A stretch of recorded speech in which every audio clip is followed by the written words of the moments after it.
Good morning. On behalf of Mayor Joseph Hogsett, Chief of Police Randall Taylor, and all the men and women of the Indianapolis Metropolitan Police Department, I would like to welcome you to the IMPD Honor Awards program. I am Sergeant Javid Richards. We are here today to recognize and honor individual officers, IMPD units, professional staff, and several citizens who, throughout the past year, have gone above and beyond the call of duty and were recognized by someone who took the time to sit down, write about those actions, and submit the incident to the award committee. Some of the incidents you will hear about today are examples of hard work and dedication we see every day. Some are heroic acts. Still, others are examples of officers putting their own lives in great peril to come to the aid of someone else. All, however, are examples of what we have come to expect from our police officers, and all deserve to be recognized. During this ceremony, we will be presenting awards in the following categories: Certificate of Appreciation, Certificate of Outstanding Performance, Life-Saving Certificate, Unit Citation, Life-Saving Award, Medals of Merit, Bravery, Valor, Purple Heart, and Honor. Please note, honorees of Certificates of Commendations will receive their certificates at their respective districts from their commanders. Now, if you're following along in the program, as we call names, and you notice that we bypass a name, don't worry. This year, for the sake of time, we are calling people according to the highest honor received and according to the incident. No honoree will go unrecognized. Now, with that said, I would like to begin our ceremony with the presentation of colors. Chiefs Honor Guard.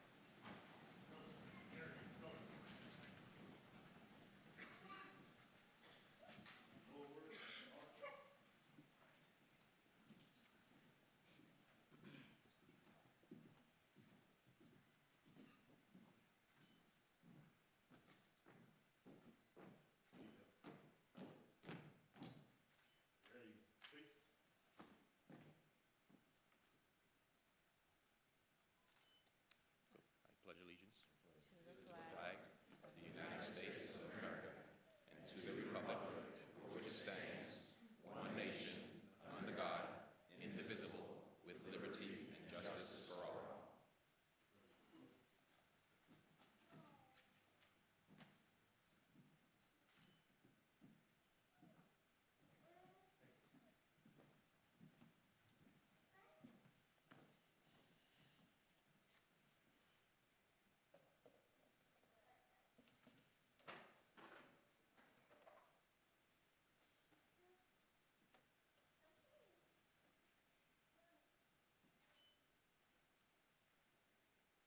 Honor Guard, officers, present arms.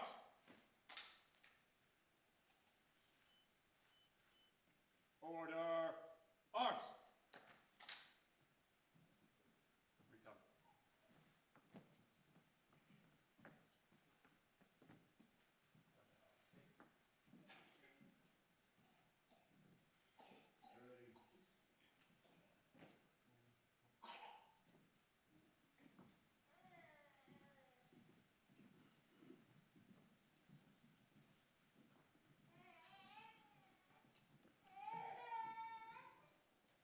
We will now have the invocation by Chief Chaplain John Russell. Amen. You may be seated.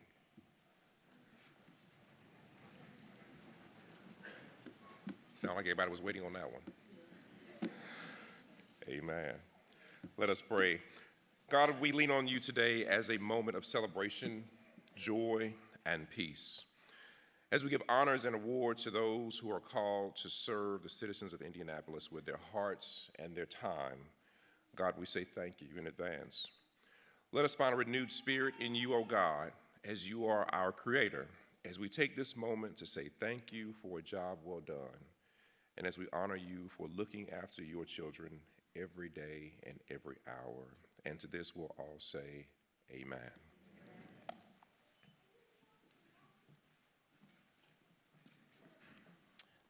At this time, we'll have remarks from Dan Parks. That will be followed by remarks from IMPD Assistant Chief Christopher Bailey.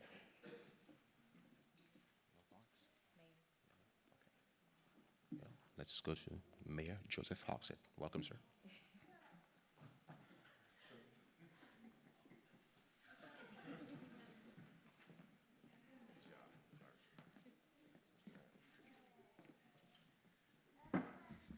I'll be brief, amen.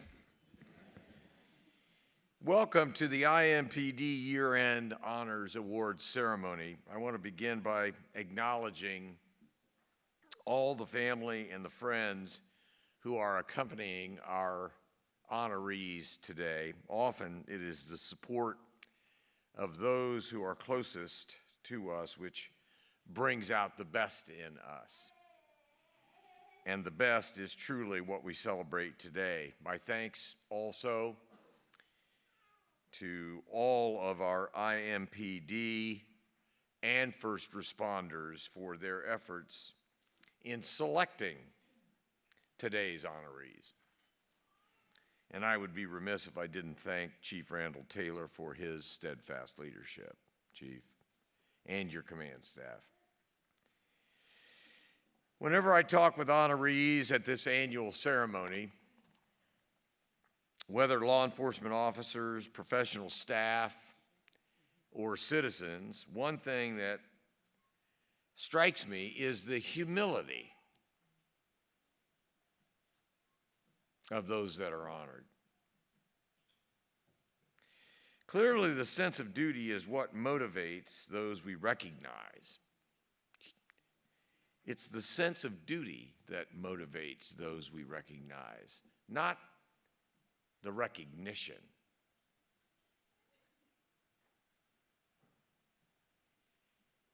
In fact, often the last thing many of you want to do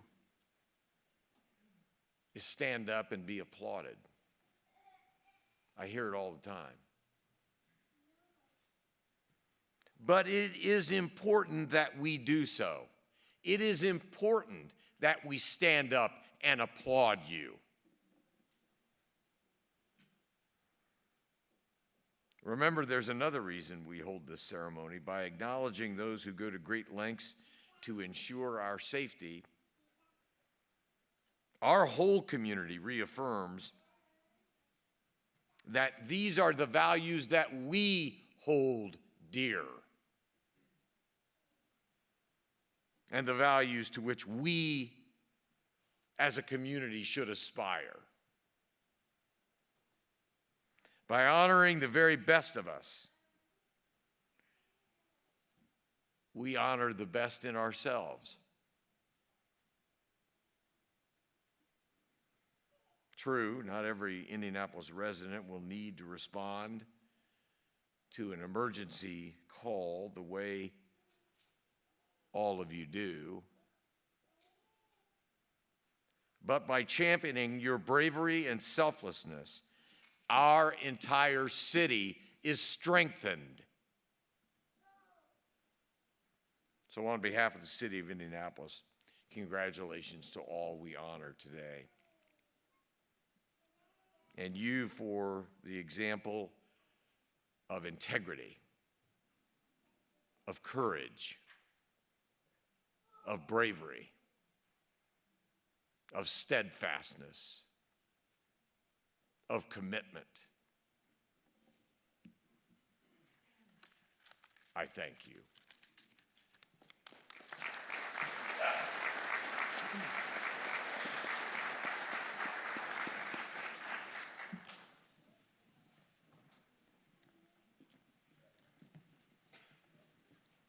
Good morning. So the good thing about this is the Indianapolis Metropolitan Police Department Honors Award Program.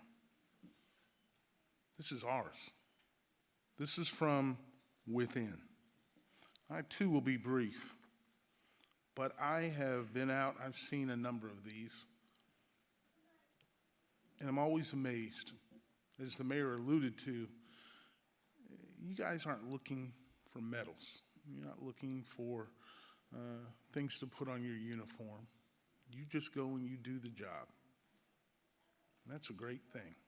And as he said, it's necessary for us to give honor where honor is certainly due. I remember a number of years ago, I got a unit citation for my work in child abuse.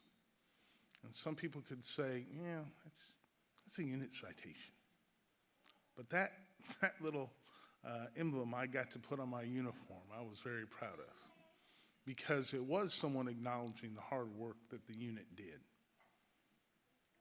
So whether you're here for unit citations or life awards, life-saving awards, or medals of valor or bravery, or any of the different categories, you should indeed be proud. Your families should indeed be proud, because it's important.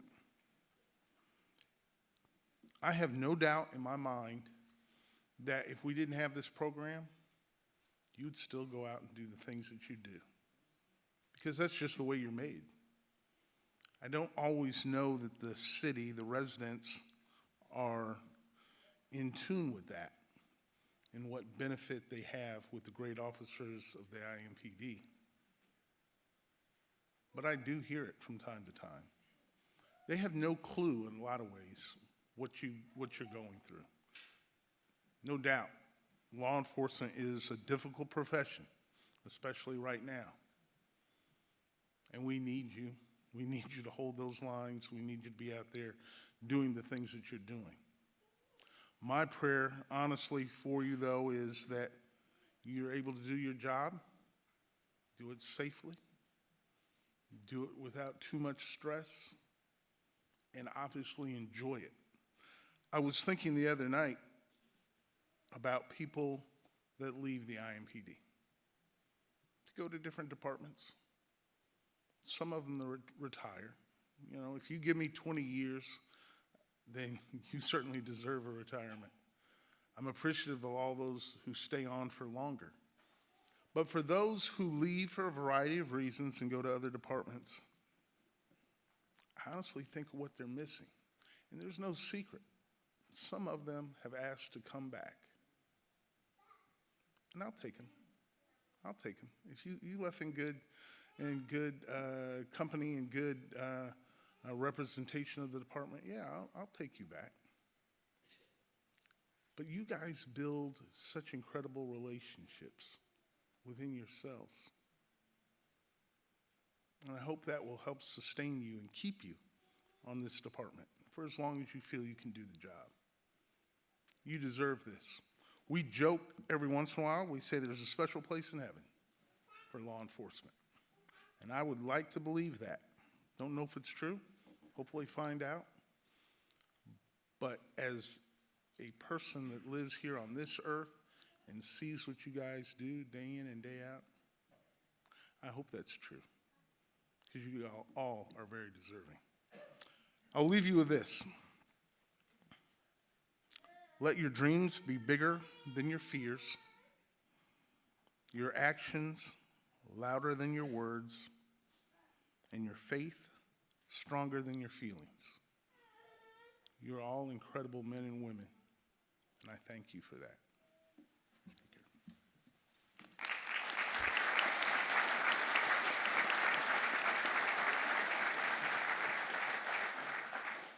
Thank you, Mayor Hogsett and Chief Taylor, for those well-spoken words. At this time, we would like to acknowledge Chief Fred Purvine, Chief of the Indianapolis Airport Authority Fire Department, and also our ATF partners. Now, this is the time for the presentation of awards. So, again, Mayor Hogsett, Chief Taylor, Assistant Chief Bailey. I would like to welcome our MCs for today, Rafael Sanchez, of RTV 6, and Emily Longnecker, WTHR 13, and they will be narrating our awards today. Thank you, guys.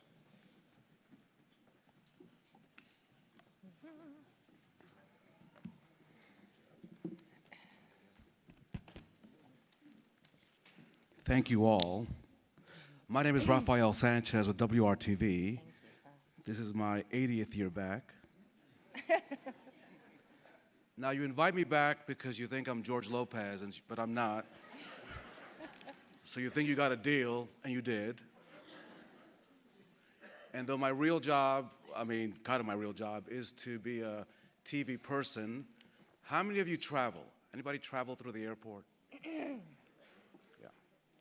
And so my real job is to do this. Welcome to Indianapolis International. Smoking is not permitted in the terminal. Now, I understand that some of you are a little annoyed by the government or an agency telling you what to do. You've just spent $800 on a ticket to Florida. But listen, I got things to pay for as well. So when you get bored with the English version, I do this to you. Su atención, por favor. Es prohibido fumar, right? So if you don't like the English, too bad. Here comes the Spanish.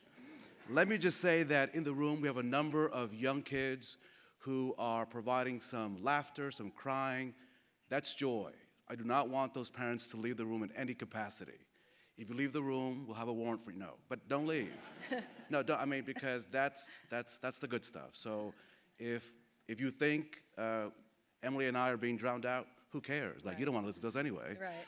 Right? That's what I'm talking about. So do that.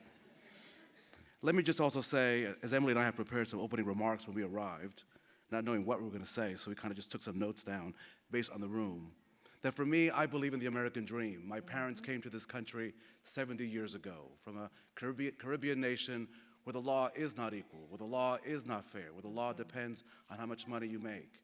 And so I believe, as an individual, as a citizen of my state, in law and order, I believe the work that you do is important. It does matter. You are the sentinels at the gate.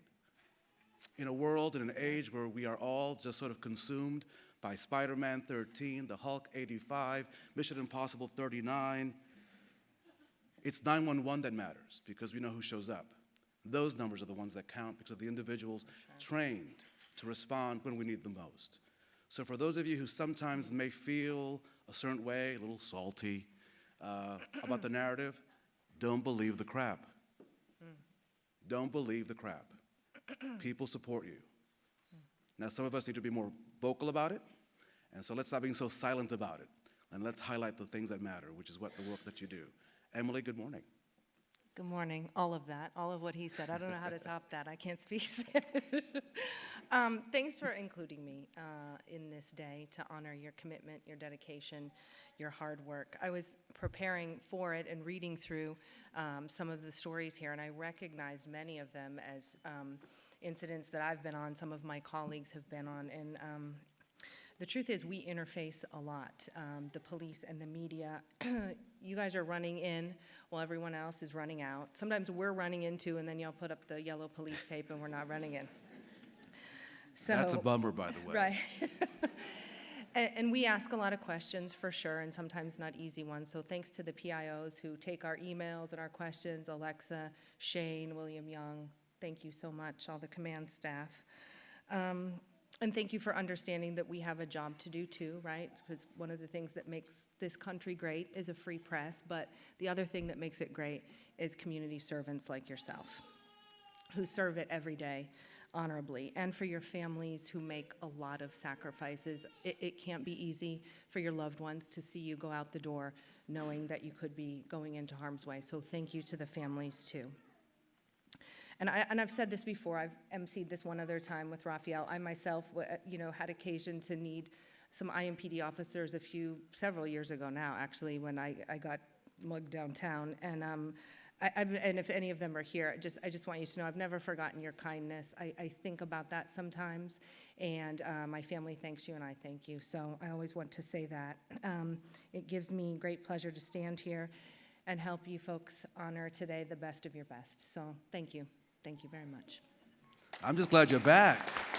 Hey. Welcome back. Hey, you're a hard act to follow. So when I know I'm co-emceeing something with him, I'm like, okay, I'm kind of the serious one to his comedy. So, Ladies and gentlemen, throughout the course and to the members of my media colleagues, There'll be moments when we will say no cameras, and that's because the officer or officers or detectives or agents are part of a covert agency or unit. We do ask that my colleagues in the media and all those in the room, if you are using your cell phone, to please not record in any capacity out of respect for the requests from the departments and agencies. So you will hear us on occasion say, no camera at this time, and then we'll say, please resume recording following that moment. So please let us respect that so that we keep everyone safe on this day. Emily, let's begin with the Okay.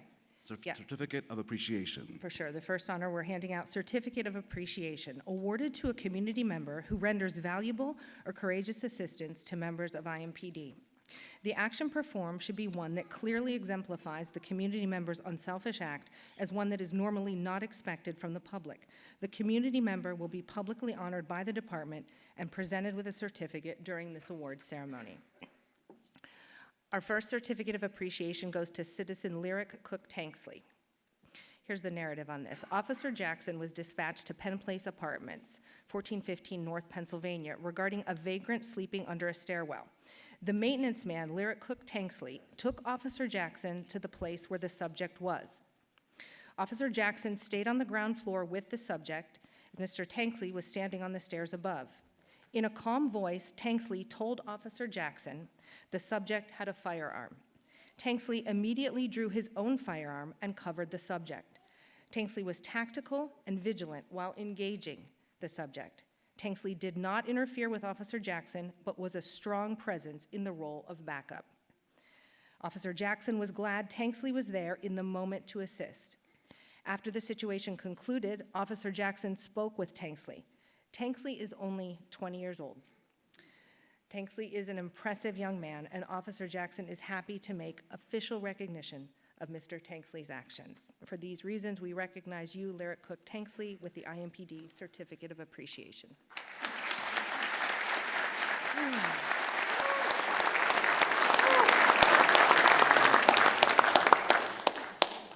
If you came with an officer, could you please come down the steps now? Please? No? Yeah. Okay, try this one more time. If you are not an family members, come on down really quick. Come on. I know, listen, this is the safest building in town. Leave your purses and bags on your chairs. Because if that stuff gets stolen, we have problems. Like, we have really big problems. So leave your coats, your furs, your whatevers. Come on down. Bring Charlie and Bucky and Billy and Harry and come on. Just stand in the front, look forward. You're not gonna dance. This is not This is not there you go. Put the kids down. They weigh 100 pounds. Come on. It's okay. Come on down. Come on down. Come on down. Now don't talk up there. Just come on down. I know. Don't look at your clocks. This is all good. I know. We're gonna be here till tomorrow anyway, so it don't matter. Come on down. Yeah. Go ahead. Come on behind me. There you go. There you go.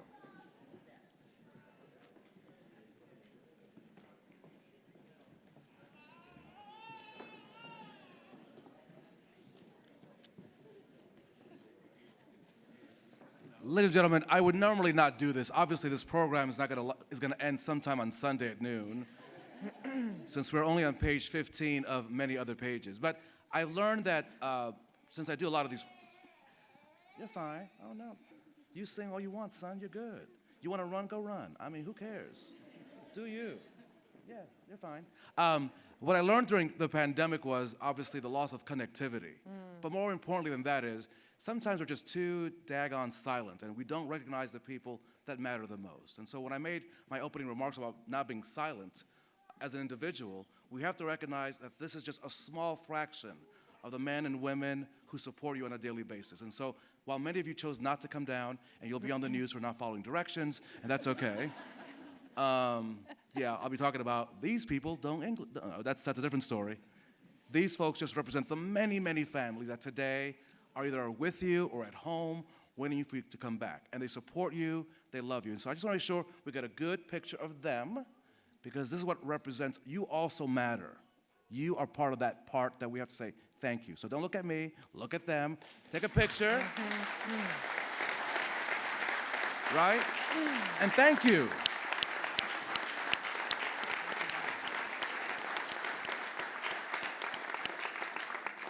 Now, I was going to do this later in the program, but Emily's not feeling her best, so just to give her a break, you were my foils today. Ladies and gentlemen, the IMPD family. Thank you. I've got a little cough.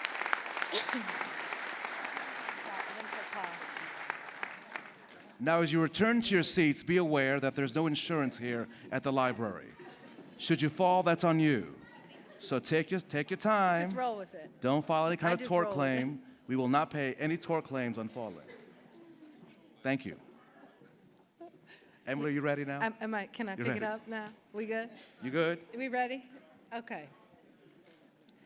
I'll wait till everyone gets a little bit more in their seats so that we can fully appreciate the next group of folks getting honored. Okay, the next unit citation is going to the Downtown District Violent Crimes Task Force.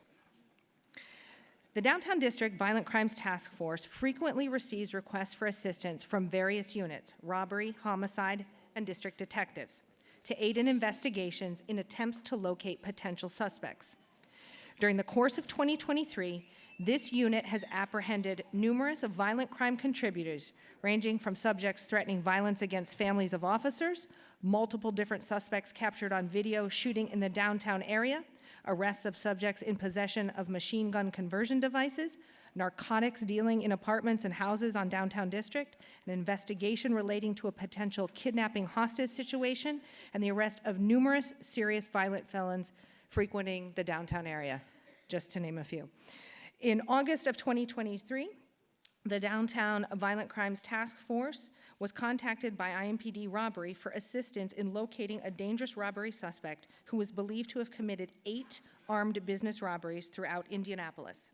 The team received information concerning a particular business robbery. After responding to the scene for assistance, they identified and later stopped the suspect's vehicle. Though the suspect was not inside the vehicle, the team investigated and learned of a residence in which the suspect could be found. After more than 5 hours of investigative police work, the suspect emerged from the residence and was taken into custody. The suspect was determined to be armed with a handgun with an obliterated serial number. Beyond these examples, the Downtown Violent Crimes Task Force has effected 19 serious violent felon arrests and removed 80 crime guns from the streets of Indianapolis while coordinating their efforts with various units and officers. The community and visitors to the area of downtown Indianapolis are much safer as a result of their hard work and dedication. For these reasons, we recognize you with this IMPD unit citation.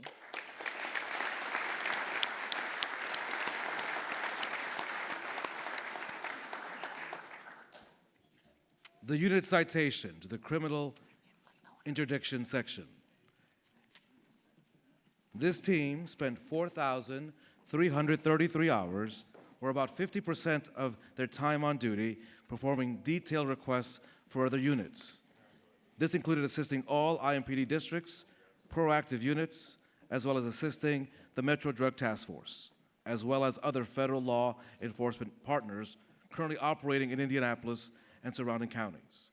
This trend has continued into 2023, where 8 months into the year, the unit is currently spending about 53% of their time assisting other units with detailed requests. Just to give you an idea, a quick snapshot of what they do. Since January of 2022, the unit has been responsible for the seizure, the removal of the following: 510,000 various pills, mainly by the M30 pressed fentanyl pills, which are responsible for many of the overdoses in Indianapolis. 4.2 million, which was being used to fund illegal activities all over the United States and internationally. And the total value of seized narcotics since January of 2022, $10,308,000. This unit has also been responsible for 281 arrests and the seizure of 85 firearms. For this and many other reasons, this amazing group of individuals today receives the unit citation.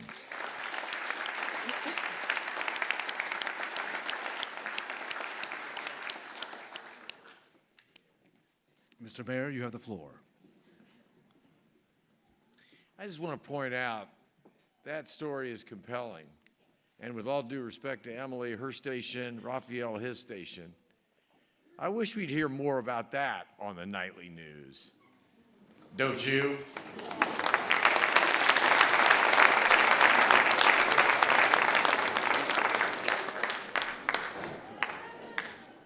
Well then. You know, it's funny. Like when a mayor or a governor make a statement, what am I supposed to say? Like, no? Bad idea? I mean, do I want a ticket or to be expelled from the state? We'll talk about it, Mayor. We'll talk about it. Our next category, the life-saving awards, and there's so many of these. These stories are amazing. This award is given to an officer for saving the life of another person in the performance of their duties. The recipient must have taken action to preserve the life of another individual who is likely going to die, and the recipient's actions prevented the loss of life. And I too wish that all of these stories would have led the nightly news. Sometimes in our humility, sometimes you do your job because you do your job. Right. And sometimes there is a delay as to when you do stuff and we don't find out. No excuses at this table. But I do hope as we move forward in 2024, beginning a new year, that when you do great stuff, please do share it with your public information office so that we are able to illuminate the goodness. True that. No one comes into work at WRTV or THR or XIN or TTV4 or Wish TV or WIBC, we're gonna be a bad day today. I'd rather spend the day doing good stuff than crazy-ass people. There are a lot of them. And I don't even like them. Put that on the record. Here we go. What he said. IMPD Life Saving Award. Let us begin with Officer Kyle Stewart. This is a good story. Follow me. This is October 29th of 2022, and Officer Stewart responded to a child shot at 1043 Eugene Street. That's not the good part. It gets better. Upon his arrival, he found a 6-year-old child who had been shot in the chest area. The child was struggling to breathe, and no medics were responding just yet. So what do you do? What do you do? Officer Stewart, 2 years prior, had bought with his own money a commercial exclusive dressing chest seal that he'd been carrying inside his vest carrier ever since. Seeing the child struggle to breathe and remembering that he had that thing in his chest, he took it out, pulled it out, applied it to the child, and immediately the child started to breathe and was stabilized. It took medics another several minutes to arrive at the scene, and when they arrived on the scene, they quickly loaded the child up and drove him to Riley. Later that night, the paramedics said that Officer Stewart not only used the proper dressing, but used it the right way. He had saved the young boy's life. He did the right thing. Why not? He had the stuff. He was trained to do that. That's what he does. The child is now recovering because this officer bought and carried a piece of medical equipment that he thought someday he might need. But better yet, the officer did his thing. So on this day, Officer Kyle Stewart, congratulations with this IMPD Life-Saving Award.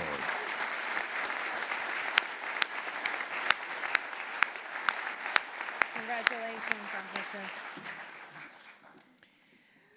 The next IMPD Life-Saving Award goes to 2 officers, Officer Austin Hedden and Jacob Kinnett. On November 19th, 2022, Officer Ashby was working off-duty employment nearby when he heard several shots being fired. He located a person shot at the corner of Michigan and Rural inside a vehicle and bleeding heavily from his groin. At the same time, officers were responding to a gunshot detection alert in the area. Officer Ashby advised that he had a person shot and talked to the unconscious victim while waiting for his backup.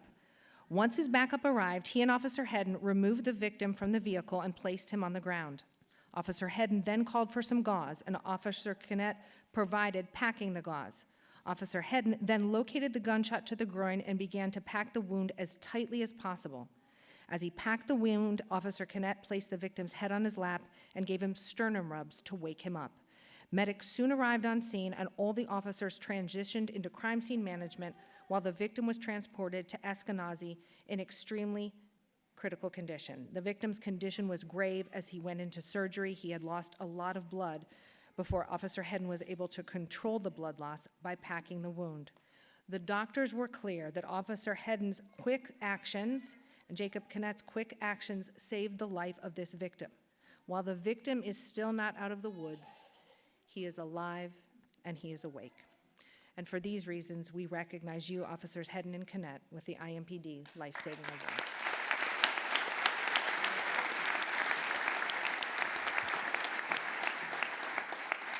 So it's February the 26th of 2023. I'm sure it's a nice warm day in Indianapolis. 9 in the morning. Officers with the IMPD East District were dispatched. 2 people were shot on the 4300 block of Mills View Court. Enter Officer Marco Zaragoza. One of the first officers on the scene. Zaragoza entered the apartment and observed 2 people had been shot, both critical. He focused his attention on the female victim who had been shot several times. And he noticed that she was suffering from in the chest area, and she was having trouble breathing, and she was going in and out of consciousness. Officer Zaragoza applied a chest seal to the female's where she was bleeding from. He continued talking to the victim to keep her awake and attempted to keep her calm as not to stress her out as he awaited the arrival of medical personnel. Officer Zaragoza then assisted with carrying the victim out of the apartment and loaded into the ambulance. Officer Kirby stayed with the victim at this point and observed Lawrence fire medics administering needle decompression to the chest, showing that the victim was suffering from some sort of collapsed lung. By the way, Officer Zaragoza continues to purchase his own medical equipment, including that chest seal, which was used to save the woman's from her gunshot injury. Thanks to him and thanks to Lawrence Fire, the female victim survived her injuries and is cooperating with the ongoing investigation. But on this day, we focus on you. Officer Marco Zaragoza, congratulations with this IMPD Life Saving Award.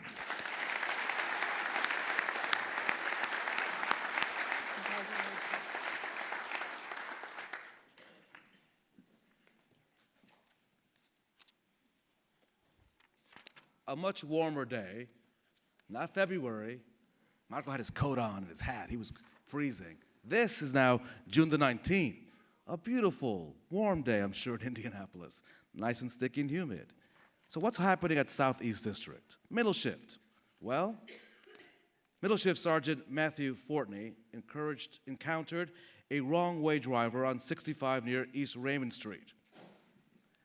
As Sergeant Fortney was merging onto 65 southbound from Raymond, he observed a gray Dodge pickup truck traveling southbound in the northbound lanes of the highway. The vehicle's front passenger side wheel was heavily damaged, causing the speeding truck to really pull into the cement center divider as it careened down the freeway. The truck traveled approximately 6 miles down the freeway into oncoming traffic at about 90 miles per hour. Several oncoming vehicles had to swerve in and out to avoid this truck. It was dangerous. The vehicle entered an unoccupied construction zone and struck a guardrail head-on at 90 miles per hour. The impact caused the steel guardrail to penetrate the engine and the cabin of that vehicle. So as officers approached, they were shocked to find a 79-year-old male driver awake and conscious. The guardrail had severely injured the driver's left foot. Now, during this high-speed impact, officers did not want to move the driver, fearing that he may have broken his back or his neck. Officer Sophia Gannon, there she is, one of the first to arrive on the scene to assist on the crash site. Immediately recognizing the driver's left ankle was injured and bleeding, she applied a tourniquet. Fire rescue and medics arrived and had to cut the vehicle in order to remove the driver. While removing the driver, IFD Battalion Chief praised the application of the tourniquet that she applied. Once at the hospital, emergency room doctors stated the application of that tourniquet not only saved the victim's life, but also prevented that leg from being amputated. Officer Gannon's quick thinking, her precise application of the tourniquet dramatically increased the chance of survival for the driver. So on this occasion, for this officer, and on this day, we recognize Sophia Gannon with the IMPD Life Saving Award.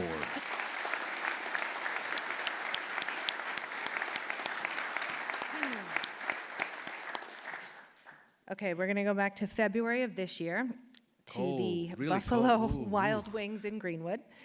That is where Detective Kelly Rhoda was eating with her family.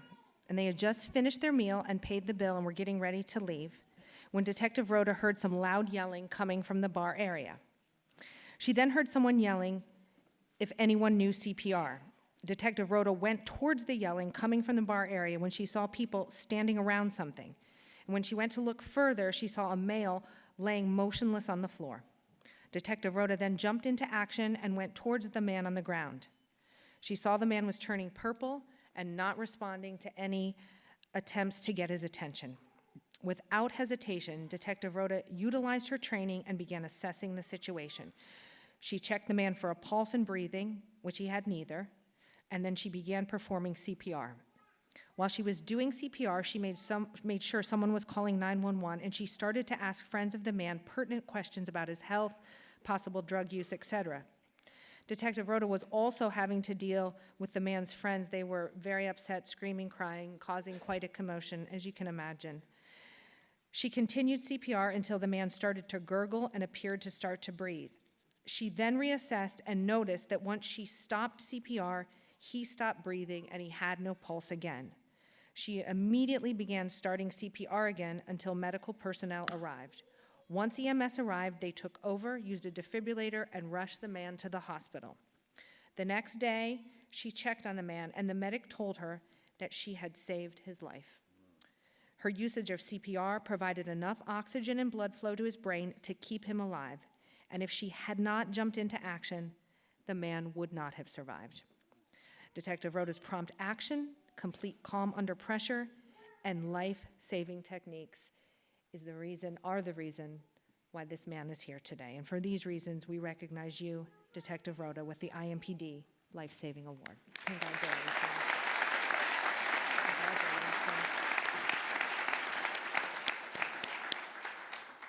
Congratulations. March 30th. A couple of officers, Foley, Frederick, Harris, Reynolds, Stewart, Trice, and Wong. Northwest Middle Shift. So they were involved in a pursuit of an armed carjacking suspect at some point in this process. See, the suspect, he stole a vehicle, pointed a firearm at an innocent bystander, pulled up to see if everybody was okay. The person was able to get out of the vehicle, but the suspect went off. At the end of the chase, that suspect jumped out of the vehicle with a firearm, causing several officers to shoot him numerous times. The supervisor arrived on the scene quickly after that shooting and saw the officers, of course, on the scene, and what he saw was amazing. See, numerous officers had cut the suspect's clothing off. They were providing medical care. They were making sure that that person who threatened their lives, who threatened the lives of people on the road, they were saving the suspect. One of the officers used his own money to pay for a combat medic-style class of equipment, and several of the other officers purchased their own medical supplies as well. There was over $700 worth of personal medical supplies on scene being used to save this individual. MC note, maybe we should reimburse officers for using their own money to save our lives.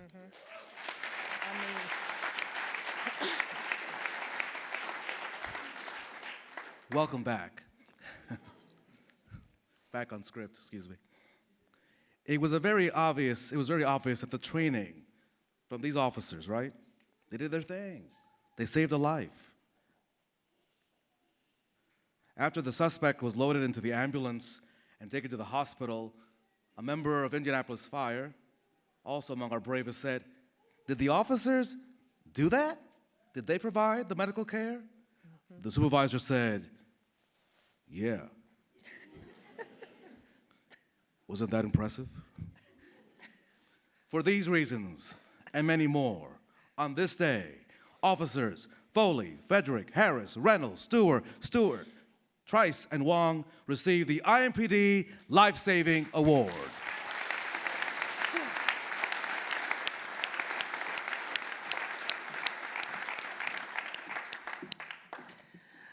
The next IMPD Life Saving Award is being awarded to Officer Taylor Buckley.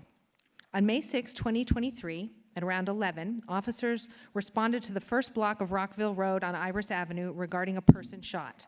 Officer Taylor Buckley and Officer Andrew Saunders arrived at the location first.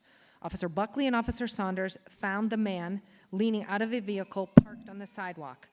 That victim was severely critical, clutching his throat and in obvious breathing distress. Officer Buckley immediately realized the male was suffering from a gunshot wound to the throat. Officer Buckley directed Officer Saunders to help him move the victim out of the car and onto the ground. Officer Buckley searched his gunshot kit for supplies to treat the victim's wound. Officer Buckley wrapped the victim's back wound and improvised a trach tube with a disassembled syringe. Officer Buckley held the skin and tissue out of the wound with the syringe tube. Officer Buckley could not locate a chest seal and directed another officer to retrieve a bag from his trunk. Fire medics arrived and told Officer Buckley the ambulance was coming from way up north. Officer Buckley told them he needed a trach tube and he could treat the victim's throat wound. Fire medics were not authorized to perform the necessary procedure, and they did not carry the required equipment. As fire medics sifted through their medical supplies, Officer Buckley spotted a length of tubing known as a bougie. Officer Buckley inserted the tubing through the victim's bullet wound, allowing him to breathe again. Officer Buckley tended to the victim until the ambulance arrived and transported the victim with the tube still in place. Officer Saunders followed the ambulance to Eskenazi Hospital. Officer Saunders later reported that the doctors of Eskenazi Hospital credited Officer Buckley with saving the victim's life. The victim survived due to Officer Buckley's quick thinking, improvisation, professionalism, and calmness. For these reasons, we recognize you, Officer Buckley, with the IMPD Life Saving Award.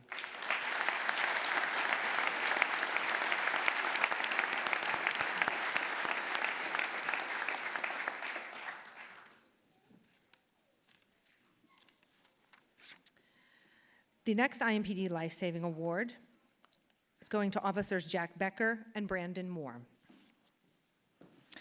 In August of this year, officers were dispatched to Beeler Avenue in reference to a person shot. Upon arrival, Officer Becker and Officer Moore located a 14-year-old male who had been shot in his upper torso chest area, having the bullet go out his back.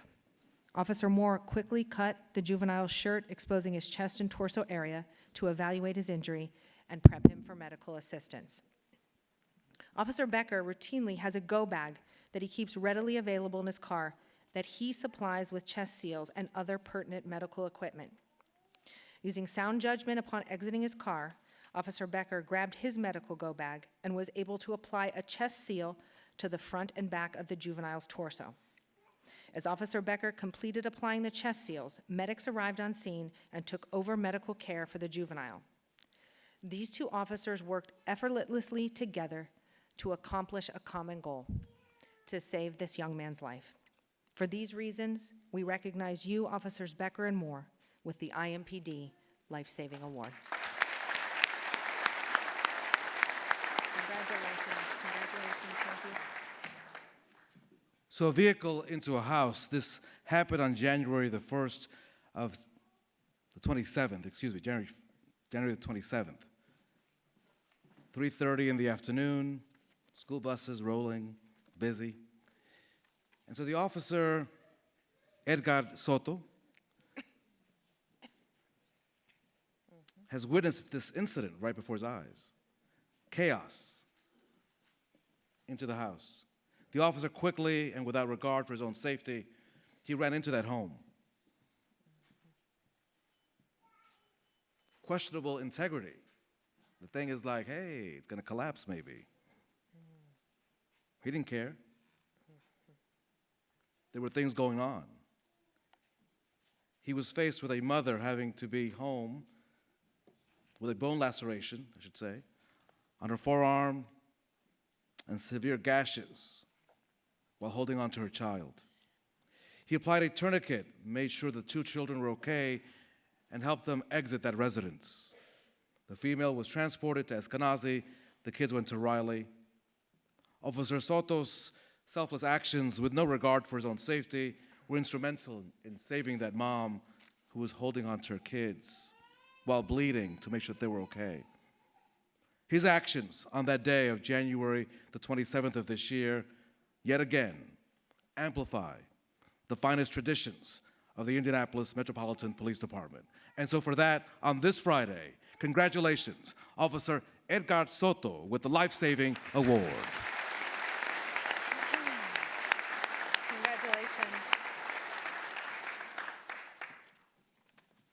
You may notice a pattern. I'm doing all the Sanchez's, Rodriguez, Zaragoza, Flores. He 'cause asked to. He was worried I'd mess it up. I was like, Even "Mi though I gente!" practiced. Hey, I'm proud. Good. You know what I'm saying? Hey, I am proud of all of you, but you know, if you can say Flores and Soto and Zaragoza, that makes my afternoon. I'm good. All right, here we go. Our next officer, Ricardo Flores. He's like, that's my name, wow. It probably used to be called Richard. Like, I'm not Richard, what? Flores, come on. Flores. This is July the 15th of this year, and officers responded to a bridge over 65 at about 4600 Georgetown Road. This involved a suicide. Dispatch information relayed that a female was threatening to jump off the bridge, refusing to cooperate at the scene. As officers approached, the female became volatile, agitated, belligerent. What do you do? What do you do? Given her posture, the precarious situation at hand, what do you do? Officer Flores was able to make contact behind the female and successfully initiated a conversation. He used a calming disposition and a clever plan and was able to convince the female to allow him to come closer, to get within arm's length of her. While the female was distracted, Officer Flores quickly seized the female from the ledge and pulled her to safety. She was put into custody. She was still angry. She was visibly intoxicated. She was alive. Even after being saved, the female continued to be quite unreasonable. You're alive. You're okay. Officer Flores maintained a calm and professional demeanor and was able to, of course, bring this to a peaceful and safe transition of saving a young woman's life on this day in July. And for those reasons, on this day, felicidades, congratulations, Officer Ricardo Flores with the IMPD Life-Saving Award.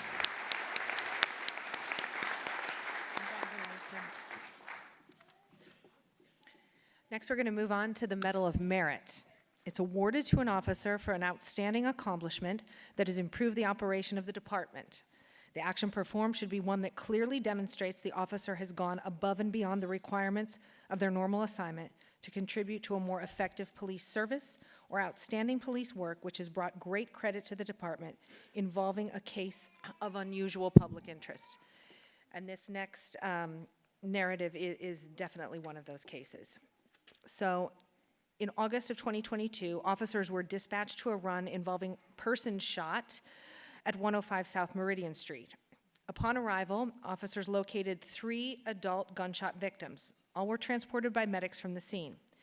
2 of the victims recovered from their wounds, but the 3rd victim suffered a non-survivable injury and was declared brain dead. He was later declared deceased on August 29th, a couple days later. The victims and most of the witnesses in this case were found to be part of a Special Forces military unit from the Netherlands who were in Indiana to participate in training. When detectives first arrived on scene, there were dozens of people in the street. The Dutch soldiers were scattered around the area of the crime scene in small groups.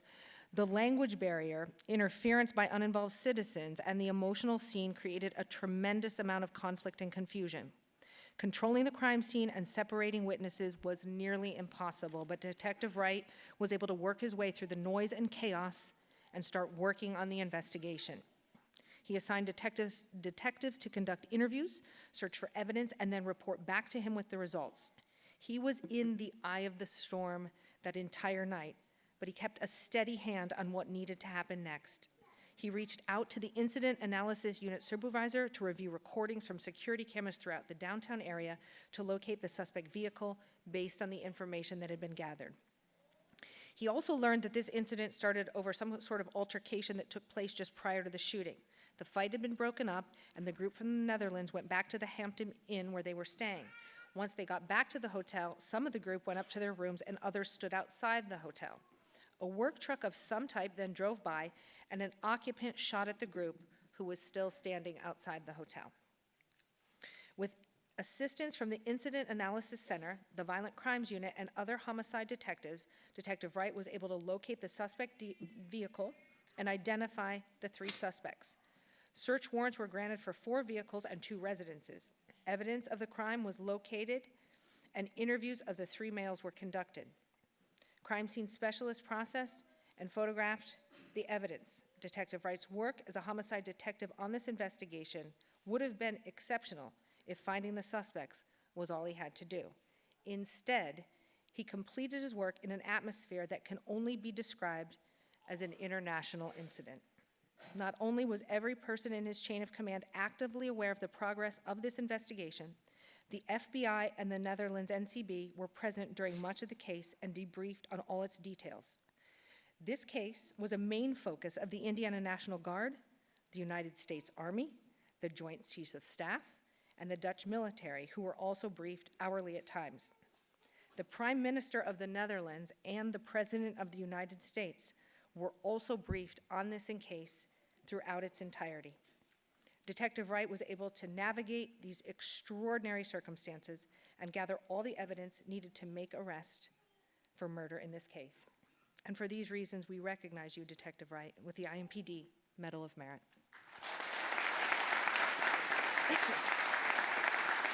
Congratulations. And law enforcement action. So let's talk about a call that they were involved on.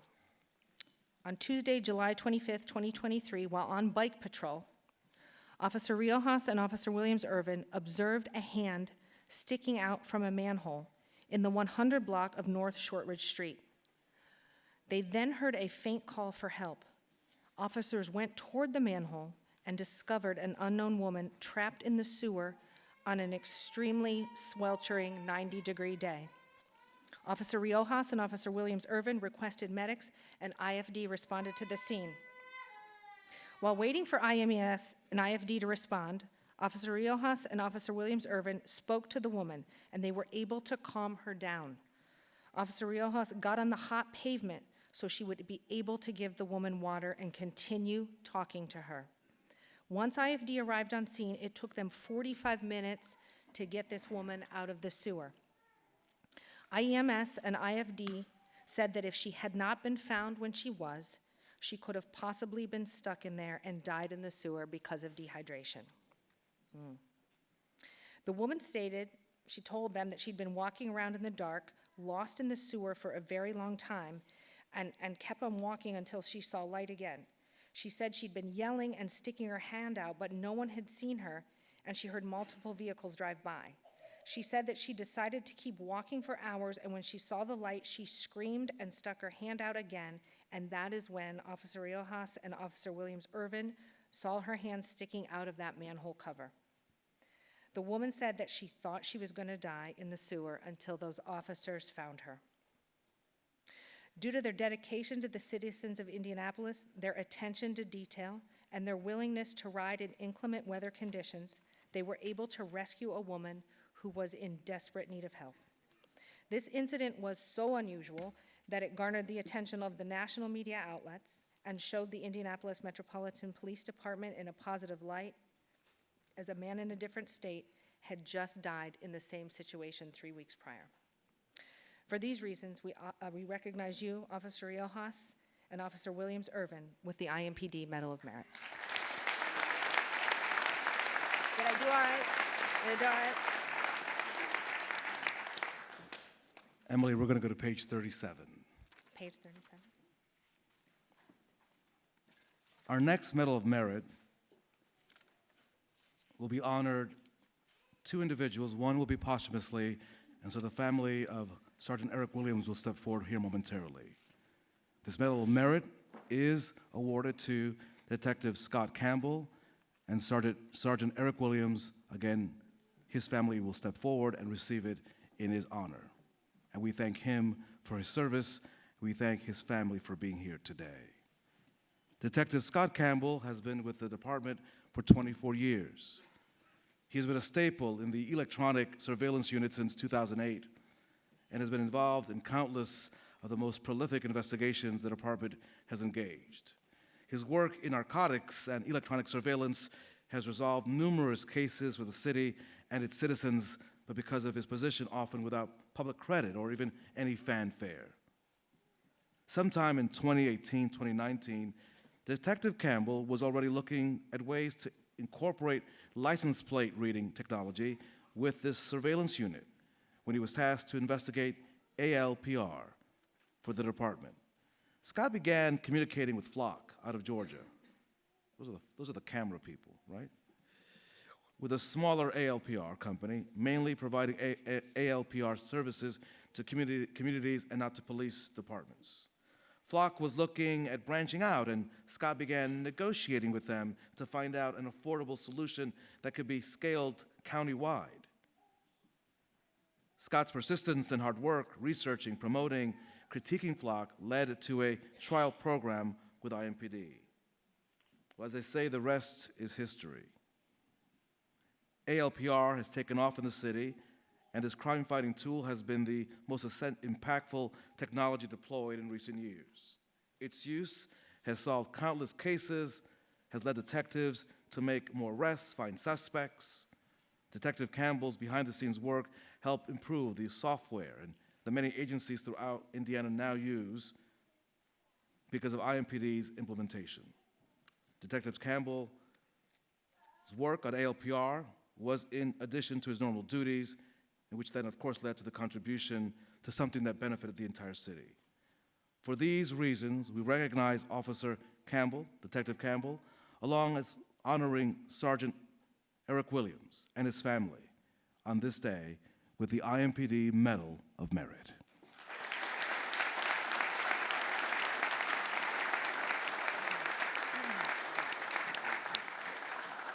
Just real quick, the electronic surveillance unit, our department, many lives were saved as a result of Eric's dedication to this police department.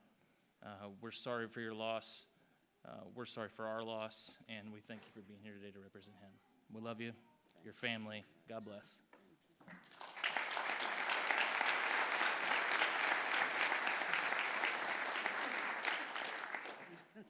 You can't look this good and come to a program and not brag about someone you love. So can you briefly, ooh, I know, wow. I know, this is an Oprah moment. I need you to tell me, because I'm sure in your heart, dun, dun, dun, dun, you have something wonderful to say about this young man. yes, And that is?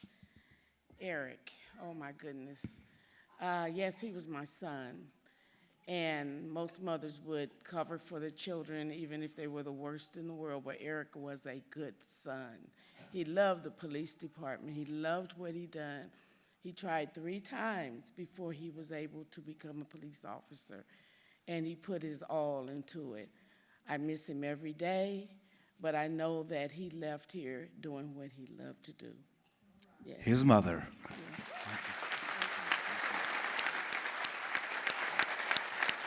The Williams family.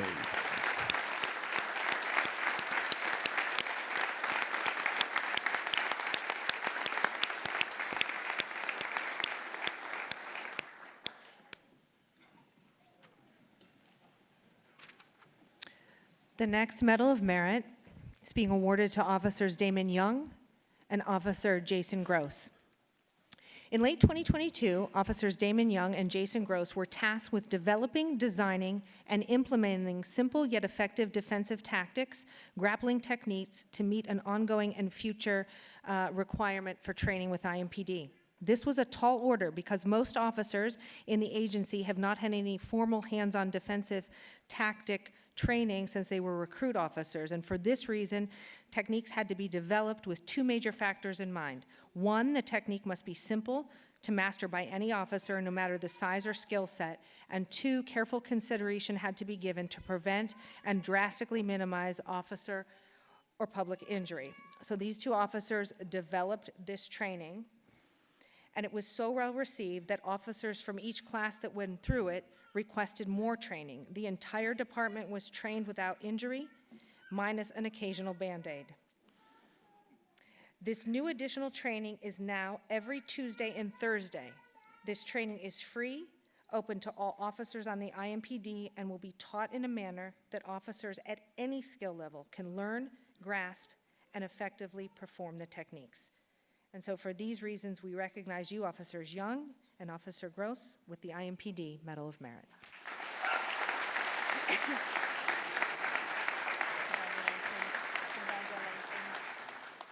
The Certificate of Outstanding Performance, awarded to any professional staff for their performance or service rendered to the department. The action performed should be one that clearly demonstrates the employee's performance as going beyond the requirements of their normal duty or job requirements. It's my turn. Yes, it is. So much English, so much English. Maybe next year we could have some Spanish prompts like, es tu tiempo para leer el programa.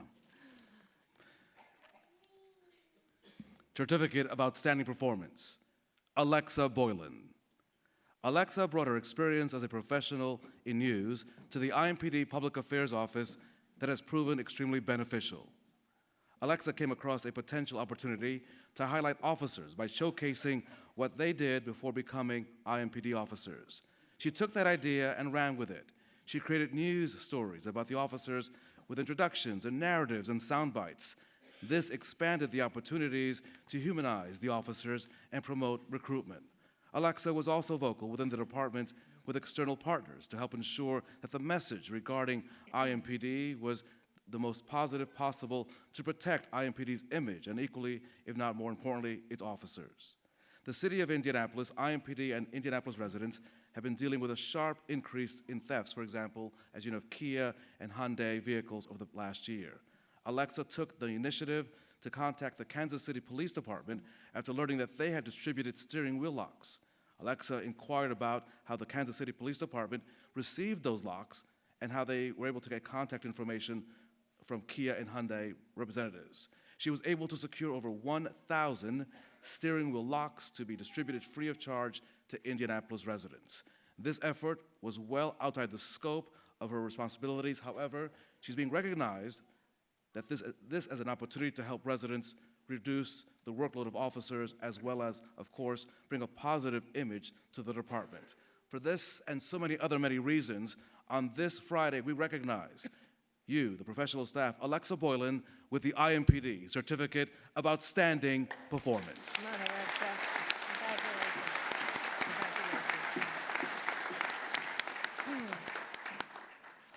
The next Certificate of Outstanding Performance goes to professional staff member Deborah Cooper. Deborah Cooper works in IMPD's finance office and has been with the department for over 20 years. She comes to work each day with a smile on her face and a great attitude for life and work. Deborah's responsible for making sure every bill of IMPD is paid, which allows every officer to be provided the equipment and services necessary to get their jobs done and serve the community. Deborah is helpful and considerate to everyone she works with and assists new personnel with getting acquainted with their job. She takes an active role in training new personnel and continually is a great source of information for both civilians and sworn officers. Deborah's job knowledge and skills are exceptional. Any questions you have about process and policies, she understands completely and can relay them with alacrity.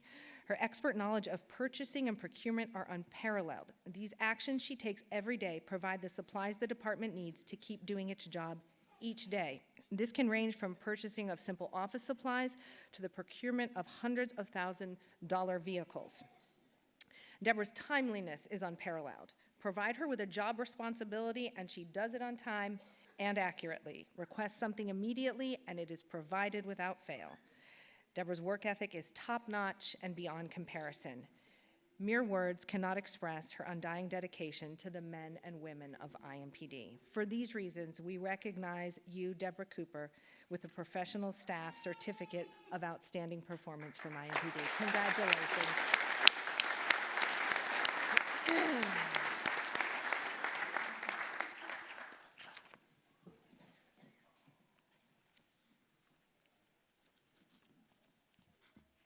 Certificate of Outstanding Performance, Public Assistance Officer Sarita Onye Hala.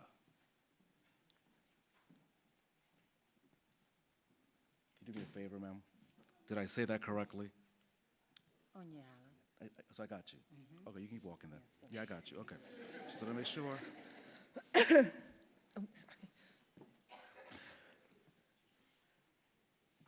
On this occasion, we want to recognize Ms. Onyehala's initiative, exemplary and tireless work ethic, and dedication to duty exhibited since January 1, 2023.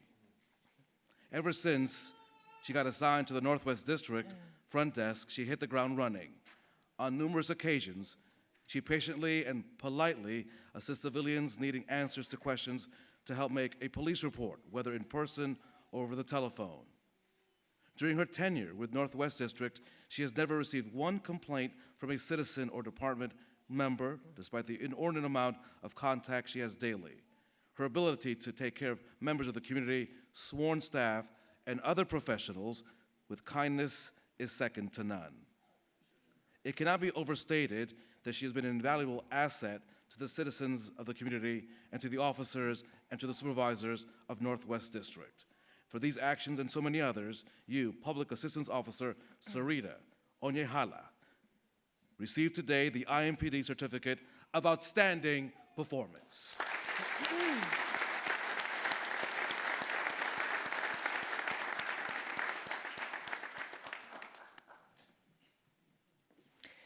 The next Certificate of Outstanding Performance is being awarded to professional staff Paula Barnes. Paula's primary responsibility is that of the Crime Watch Coordinator. Anyone who knows her could tell you she does way more than that for Southwest District and IMPD. Paula regularly fields phone calls from community members and officers after her normal work hours. She does this because she genuinely cares about her community and her officers.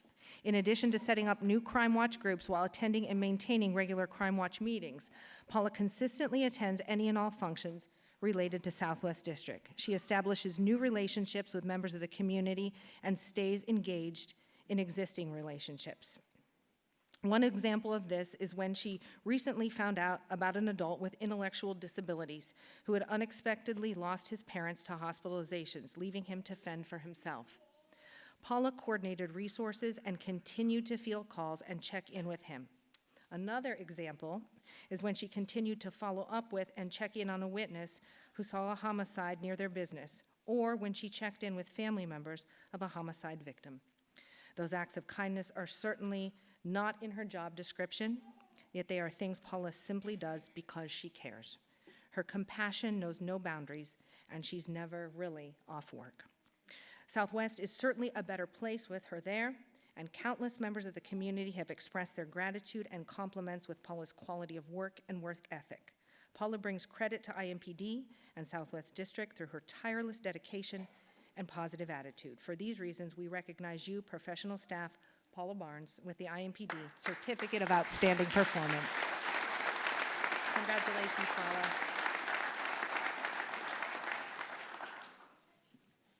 Our next category, the unit citation. Unit citations are awarded for a unit's overall performance in recognition of services rendered to the department or the community as a whole. The unit's performance should be one that clearly demonstrates their commitment to accomplishing the unit's goals and exemplifies the traditions of IMPD by going above and beyond the requirements of their normal assignment. For this award category, as we begin this section of our program, I do ask that no cameras record any of these individuals as we begin this part of the program. The next Medal of Merit is going to Officer Curtis Johnson. Officer Curtis Johnson is very active. His normal duties consist of conducting DUI investigations. He completes his own investigations as well as supports the street officers with theirs. Officer Johnson is involved in basic impaired driving incidents as well as complex ones. He's frequently called upon to assist accident investigations and to conduct impaired driving investigations involving serious bodily injury and death. He also coordinates his efforts with the Marion County Prosecutor's Office. Officer Johnson is also dedicated to training. He continually runs the department's DUI refresher training twice a year, oversees recruit DUI training, and assists the state at the Indiana Law Enforcement Academy with its recruit training. He's involved with other public safety activities. He's a current member of the Mothers Against Drunk Driving Board. He's also active with assisting smaller agencies with various DUI needs. Those agencies include Homecroft Police, Beech Grove Police, and the Marion County Sheriff's Office. For these reasons, we recognize you, Officer Johnson, with the IMPD Medal of Merit. Congratulations. Our next set of awards, the Medal of Bravery, given to an officer for an act that places the officer in personal danger during the saving or the attempting saving of a human life. The action performed should be one that clearly demonstrates the officer's extreme courage and willingness to act with consciously facing a risk or personal danger.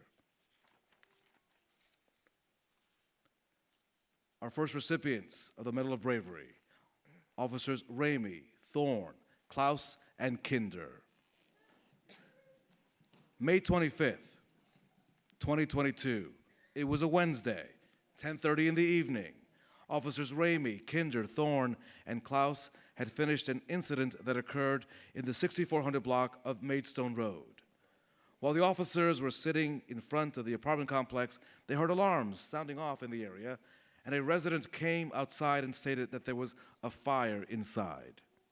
Officers rushed inside, risked their lives, grabbed 4 small fire extinguishers, and began putting out that fire. The fire covered the kitchen and reached all the up to the ceiling of the apartment. After the fire was extinguished, they knocked on other doors in the complex to get other residents to get out to safety. A large amount of soot and smoke emitted from that apartment, which caused smoke inhalation to the officers during their brave act. The officers, they saved people. They saved property by getting all those folks out of those apartments. Pike medics tended to the officers' injuries and gave them water. And true to form, the brave officers returned to duty that same night. They had things to do. On Thursday, May the 26th, medics with the Pike Township Fire Department contacted Commander Lorenzo Lewis to advise them of the great job the officers had done. Medics stated the following. These are their words. The officers went far above and beyond their duties and without any formal training. He also stated that the officers put the fire before the fire department arrived. The officers did an outstanding job of saving lives and saving property without due regard to their own lives. This is the direct result of training from the Indianapolis Metropolitan Police Department, their commitment to public safety, and they did this all, of course, with the outcome of making sure that their heroism would the only outcome would be saving the lives of others. For these actions, we recognize officers Ramey, Thorne, Clowes, and Kinder with the IMPD Medal of Bravery.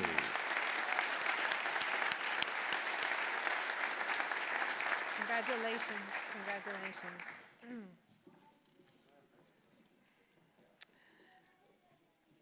The next Medal of Bravery is being awarded to Officer Mark Spears. On August 30th, 2022, at 9 a.m., Officer Mark Spears and Officer Cohen responded to a domestic disturbance between a mother and a child. The information from the dispatcher indicated that the child was armed with a machete. When they got there, a young child, approximately 11 years of age, appeared and was walking into the street. He appeared focused, determined, and moved at a quick pace. He had a red plastic gas container in his hand. The mother told officers that it was just water, indicating that the can didn't have anything flammable in it. Officer Spears signaled for officers to stay where they were and not to move forward as he moved closer to the juvenile. The juvenile quickly poured a circle with the liquid from the can onto the asphalt in about a 4-foot diameter around him. He immediately ignited it with a lighter in his other hand, which was not originally visible. The juvenile appeared to be in the flames, and Officer Spears quickly moved through those flames, physically removing the juvenile from the danger area. He quickly instructed someone on the scene to move the gas can to avoid further incident.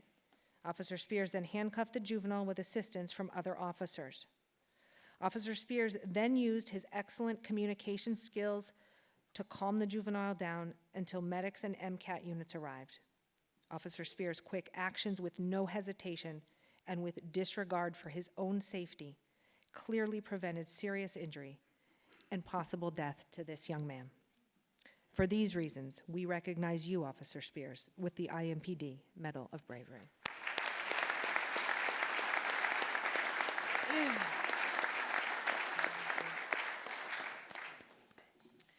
It is still Friday. Are you with me?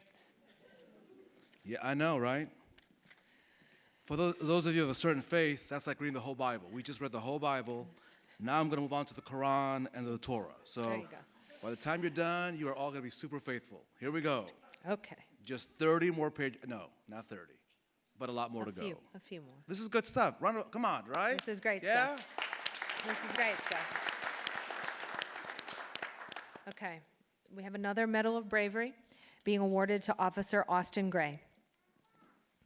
In May of this year, at 12:20, Officer Gray witnessed an IPS school bus traveling westbound on 25th Street disregard the red traffic light and strike a Dodge Ram truck in the middle of the intersection. The Dodge Ram truck immediately caught fire and spun around before coming to a stop approximately 6 inches from the front of Officer Gray's police vehicle. Officer Gray immediately exited his vehicle, removed the unconscious male driver who was severely injured, and got him to safety. Officer Gray assessed another driver involved in the crash before determining an infant secured in a car seat of that vehicle was also there, also in proximity to the burning Dodge Ram. Officer Gray then removed the car seat and got the baby to a safe distance as well. Once the safety and welfare of persons had been secured, Officer Gray tried to put out the fire from the Dodge Ram with a fire extinguisher, but these efforts were not successful as the fire had become way too large. In total, 9 people needed immediate medical assistance. Officer Gray was able to help several on scene while waiting for IEMS and IFD to arrive. Officer Gray discouraged other persons' attempts to try and put out the fire with fire extinguishers to prevent injury. IFD units had to utilize their equipment once they arrived to extinguish the flames from the burning Dodge Ram. For these reasons, we recognize you, Officer Gray, with the IMPD Medal of Bravery.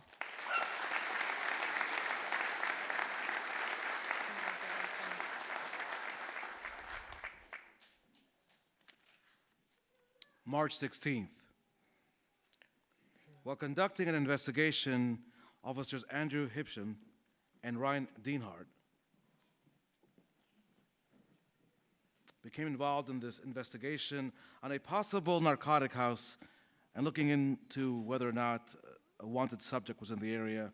Officers observed a male strike another male in the head, causing that person to fall to the ground. Officers observed the striking subject pull a gun and hold it to the head of the subject on the ground. As additional officers surrounded the home, a shot was fired into the ground next to the victim. Officers Hipsham and Dienhardt were 2 of the several officers surrounding the residence after that gunman ran into the home. As the officers took over and covered the residence, the victim, still on the ground in front of the target's home with the door front open. Both officers exposed themselves by running in front of the residence to drag the victim to safety. Both officers put their self in danger to save a life of another. Several people then were called out of the residence, including the gunman. SWAT was called to get the remaining folks out of that home. The gun was recovered. Medical attention was necessary. All the officers on the scene did an outstanding job, by all accounts. But these two officers acted bravely, heroically, without hesitation to save the life of another. And for these reasons, both of these officers on this day, congratulations with the IMPD Medal of Bravery.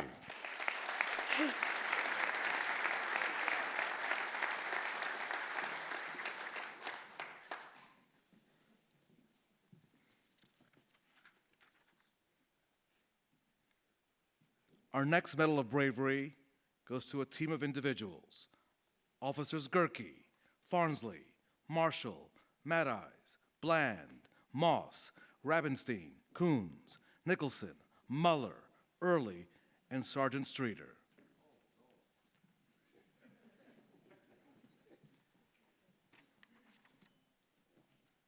East District was called by detectives to assist with the search and service of a warrant for an aggravated assault that occurred on the 6,000 block of Mass Ave earlier that same day.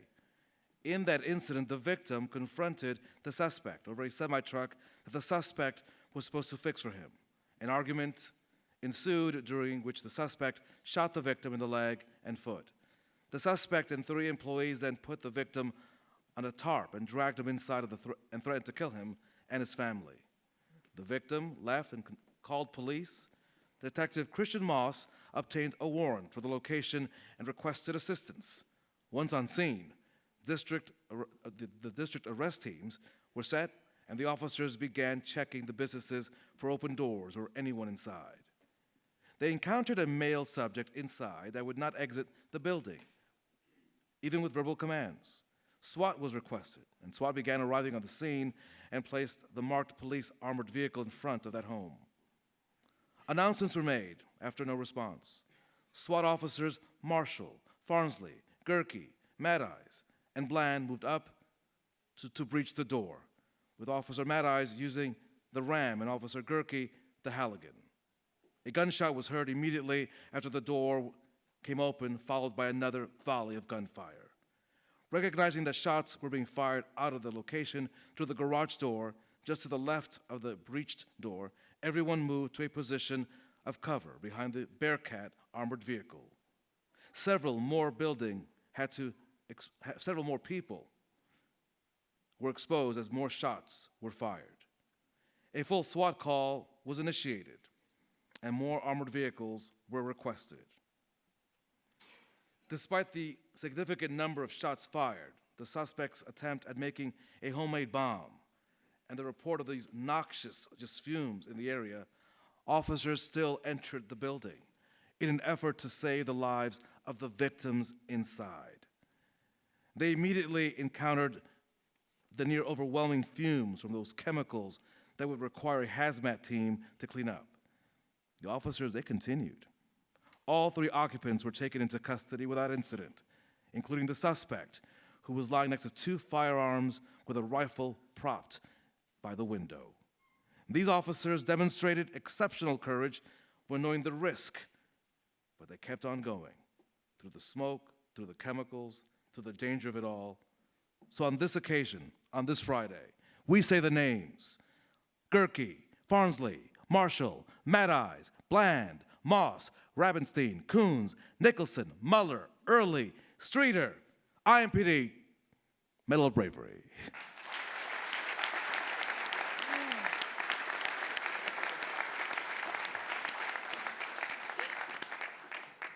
So many names, I lost my breath, and where was I? Many, Like, hey, I passed out. I've got many names on this next Medal of Bravery as well.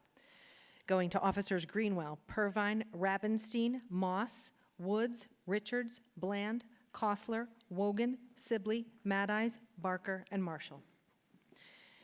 In August of 2022, Sergeant Daniel Greenwell and Officer Dustin Purvine were dispatched to 524 South Holt Road on a disturbance where a male suspect was keeping 2 women inside the house against their will.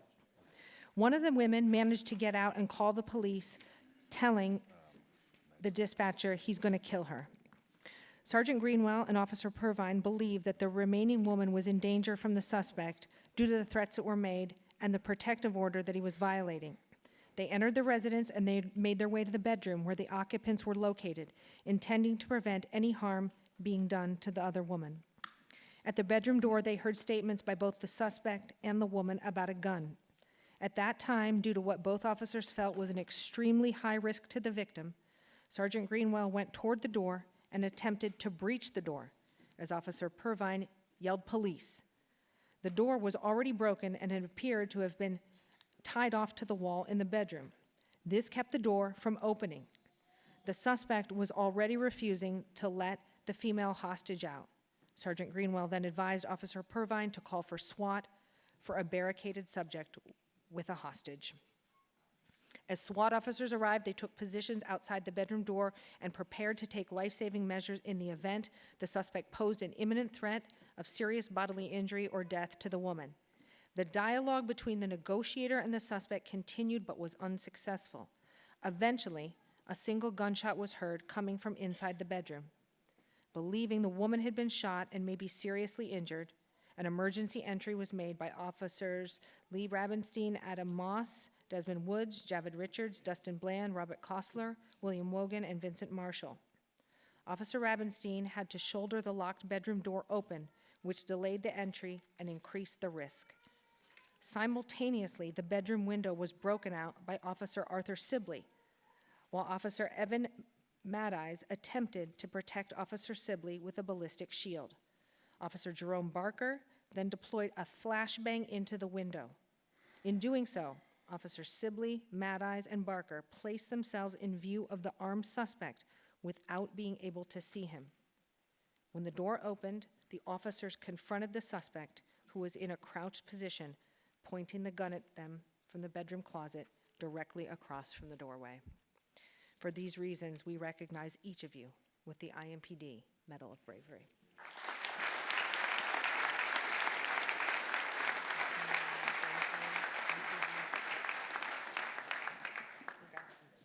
Congrats.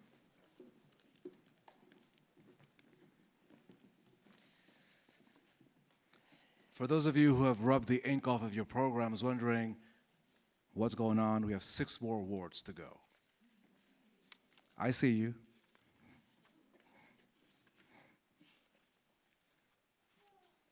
The Medal of Bravery, Officers Renteria, Smith, and Knopp.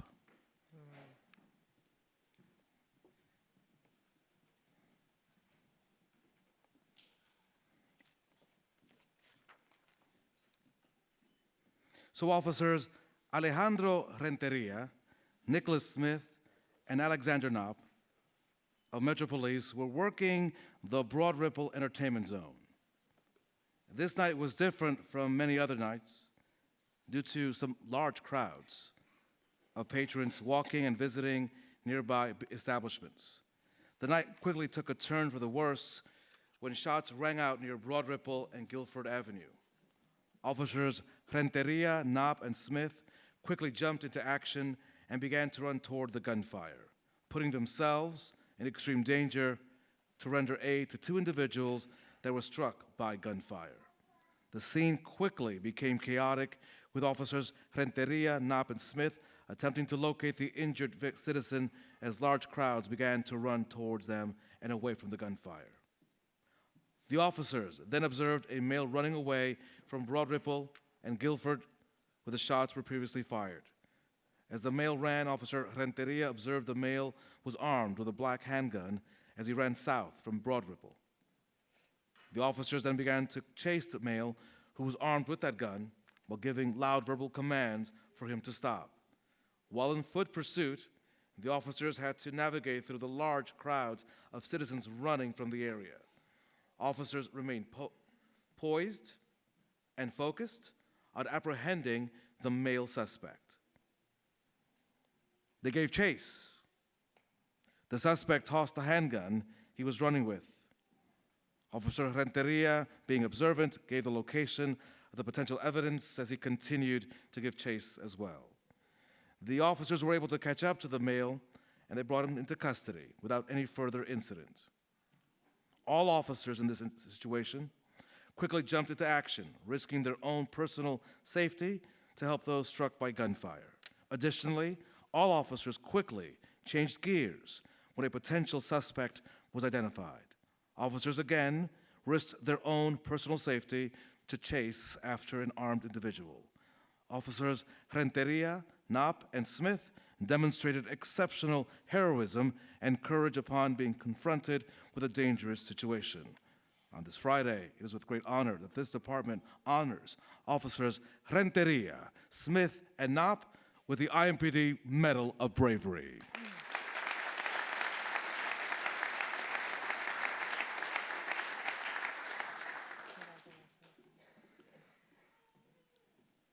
Our next Medal of Bravery is being awarded to Officer Kyle Maldonado. This past August, Officer Ashby was on active patrol when he came to a stop sign within a complex, an apartment complex. While he stopped, he saw a white Kia turning hastily in front of him. Officer Ashby believed the car was going to strike his patrol car. He quickly sounded his horn as a warning, but to no avail. The Kia struck Officer Ashby's patrol car. After hitting his car, the Kia immediately fled. Officer Ashby initiated a vehicle pursuit of the Kia and its 4 unknown occupants. Officer Kyle Maldonado, who works in the nearby beat, quickly joined the pursuit. Officer Cassandra Crowley and Officer Jacob Liebhauser, who also work in the area, joined the pursuit too. After a 10-minute, what can be described as a very stressful pursuit, eventually it ended at 46 and Shadeland with a property damage accident near the intersection. Upon crashing, the 4 occupants in the Kia got out and ran. 3 suspects ran west, while 1 suspect ran east. Officer Ashby and Officer Crawley immediately took off running after the 3 heading west, with Officer Maldonado continuing in his patrol car. Officer Ashby recognized that one of the fleeing suspects had an Uzi-style gun in his hand. Officer Ashby immediately radioed his fellow officers of the danger when he saw it. The suspect ditched the gun. Officer Ashby caught up to and apprehended the suspect. Officer Maldonado caught up to the 3rd suspect. Once he was within sight, Officer Maldonado jumped out and began chasing him alone. Upon catching the suspect, he began the process of trying to take him into custody. That's when the suspect suddenly rolled over and pulled out a gun from under his waistline. Officer Maldonado quickly grabbed the suspect's hand and gun, and in one quick motion, he pushed the gun out of the suspect's hand and away from both of them. Officer Maldonado then completed handcuffing the suspect. He was able to effectively disarm him without incident. In the end, all suspects were apprehended and no officers or civilians were hurt. These efforts made the citizens of Indianapolis safer. For these reasons, we recognize you, Officer Maldonado, with the IMPD Medal of Bravery.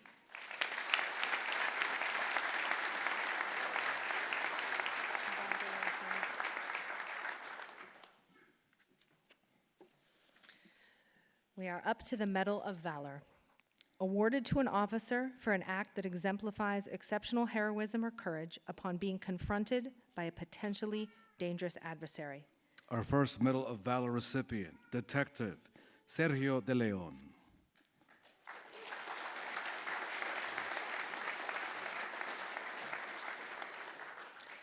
The recipient must demonstrate exceptional courage by performing a voluntary course of action in an extremely dangerous situation while at risk of serious bodily injury. March 1st, 2022. Members of the Indiana Crime Guns Task Force responded to the vicinity of shots fired reported by members of the community. Investigators attempted to stop a vehicle to conduct an investigation. However, the suspect fled. After leading officers on a short vehicle pursuit, the suspect crashed into an unmarked police vehicle and then led them on a foot chase. Uniformed Detective Sergio de Leon immediately exited his marked car and began chasing the suspect on foot.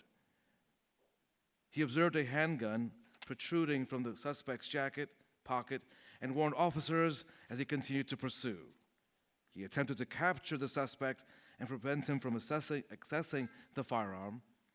The suspect began wrestling with the officer for control of that handgun. As the suspect fled down an embankment, Detective De Leon engaged in a violent struggle over control of the suspect's firearm. Both he and the suspect crashed into a dense shrubbery as Detective De Leon fought to prevent the suspect from his attempts to get his finger on that trigger. The dense shrubbery enveloped both men as assisting officers attempted to reach them. As officers broke through the dense brush to reach them, De Leon continued shouting warnings to the officers that the suspect was armed, as he simultaneously continued actively fighting the armed suspect for control of that weapon. The suspect was finally apprehended. Only then did the investigators realize the suspect was also wearing body armor and in possession of narcotics. In the suspect's vehicle, by the way, detectives discovered a second firearm and a large quantity of marijuana, fentanyl, cocaine, heroin, and methamphetamine. Various spent shell casings were also recovered inside that vehicle. The suspect, by the way, also had a violent criminal history and was both a victim and suspect in several recent shootings. After the incident, officers spoke with the suspect's mother, who shared her profound appreciation for this detective's efforts, as she even recognized that her son's unfortunate actions could have resulted in a justified deadly force encounter. Later, the suspect was charged in federal court with a number of offenses. On December the 14th of 2022, the suspect pled guilty to federal charges of possession with intent to distribute heroin and cocaine, sentenced to 55 months in federal prison.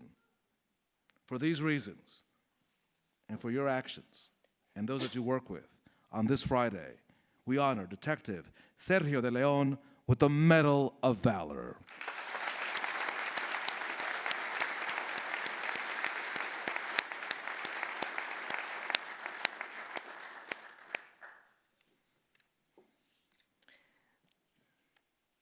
The next Medal of Valor recipients are Officers Donald Jones and Joshua Taylor.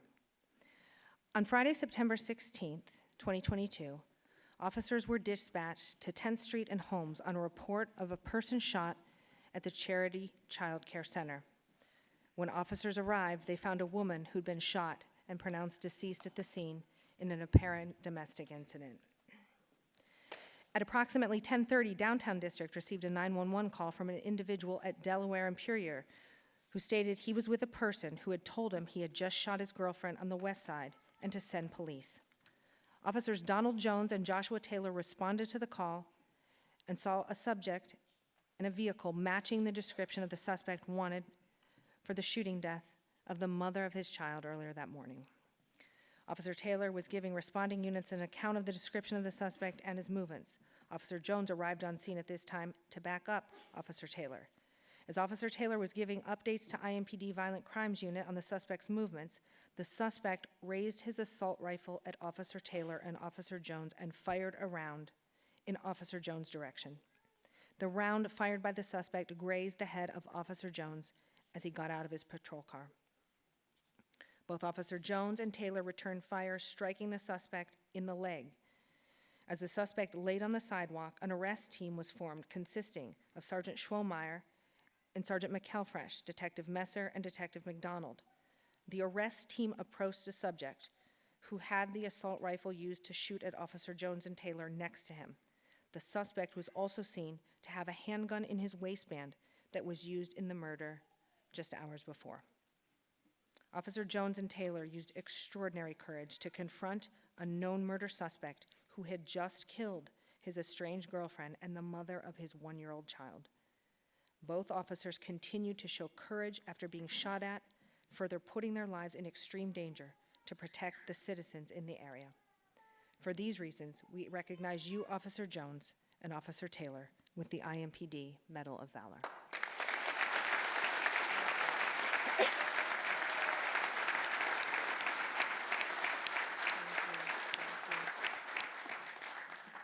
Well, we're here at the end. This last final award involves the Purple Heart, awarded to an officer who is killed or suffers serious bodily injury while confronting or attempting to apprehend an armed or fleeing individual in the performance of their duties under honorable circumstances. The recipient of the Purple Heart and the Medal of Valor, Detectives Harris and Wallace. Detectives DeLeon and Phelps. April 20th of this year, 12:40 in the afternoon. IMP detectives are assigned to conduct a firearms investigation involving a known violent convicted felon, wanted by Lawrence PD, in reference to a recent shooting there on the city's northeast side. The detectives located the suspect's rifle and attempted to conduct a traffic stop. The suspect refused to stop, and a vehicle pursuit began. Officers attempted 2 pursuit intervention techniques, the pit maneuvers. Both were unsuccessful. Detectives DeLeon and Phelps were in the lead vehicle. Detectives Harris and Wallace were just behind. The suspect turned into a business parking lot, drove behind a building, and then into a grassy area behind nearby residences where it was unable to continue due to the terrain, so it came to an end. And there the suspect began firing at the uniformed detectives. Detectives DeLeon and Phelps began firing from the suspect even before dismounting the marked police vehicle. As the suspect fired rapidly from an AR-15 style rifle, Detectives DeLeon and Phelps discharged their service weapons as they exited and took positions of cover around their vehicle. These detectives quickly found positions of cover as they began to take fire from the suspect. During this time, Detective DeLeon was shot by the suspect and sustained a significant gunshot wound to his lower leg. Detective Phelps was also shot by the suspect in his lower torso, which fortunately missed vital organs. Detective DeLeon began rendering self-aid as the other 3 detectives continued to engage the suspect. Detectives Phelps, Harris, and Wallace continued to yell loud verbal commands and ceased firing when shots from the suspect stopped, and they began to formulate a tactical plan. Detective Wallace started rendering medical assistance to Detective DeLeon before shifting back to participate in a tactical approach on the suspect's position. Uniformed detectives and responding officers approached the suspect and discovered that he was dead. Detectives DeLeon and Phelps were transported to the hospital to receive treatment for their gunshot wounds. No uninvolved citizens were injured during this incident. Later, the investigation determined the suspect had fired dozens of rifle rounds at officers during the incident, which riddled the primary IMPD car. Evidence later recovered from the suspect's vehicle and house indicated the suspect may have had further violent plans, which were prevented by the actions of these detectives. These detectives were certainly at risk of serious bodily injury, as evidenced by the serious gunshot wounds suffered by Detectives DeLeon and Phelps, each of which required various medical treatments and surgeries. Their supervisors stated, quote, "We are convinced the actions of these uniformed detectives exemplifies the finest qualities of our profession. For these reasons, we recognize you, Detective Harris and Wallace, with the IMPD Medal of Valor, and Detectives DeLeon and Phelps with the IMPD Purple Heart and the Medal of Valor."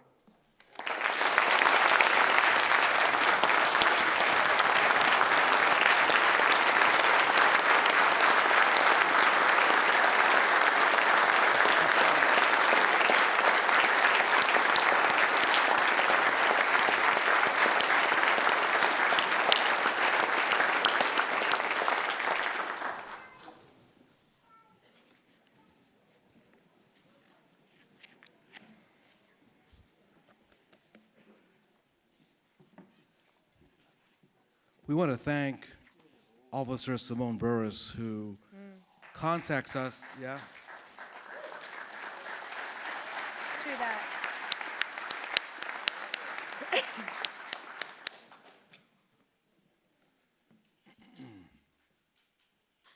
All our jobs are important. We all do things because hopefully it's our passion.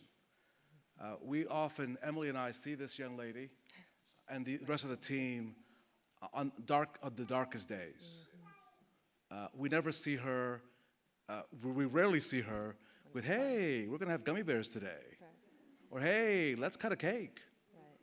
And so she and the other team do their best to represent you and your profession, your mission, who you are, what you're all about as best as possible when we are looking at the worst of humanity. On the flip side of that, so thank you for that. She also provides us with the Torah, the Quran, and the Bible all in one. Every year. And prepares for this day months in advance. True that. Emily and I would like to thank her personally, Thank you. not only for being an amazing professional on the streets, but also for putting this together so that she, again, can magnify your good works. Can we give her a round of applause? Thanks for coming.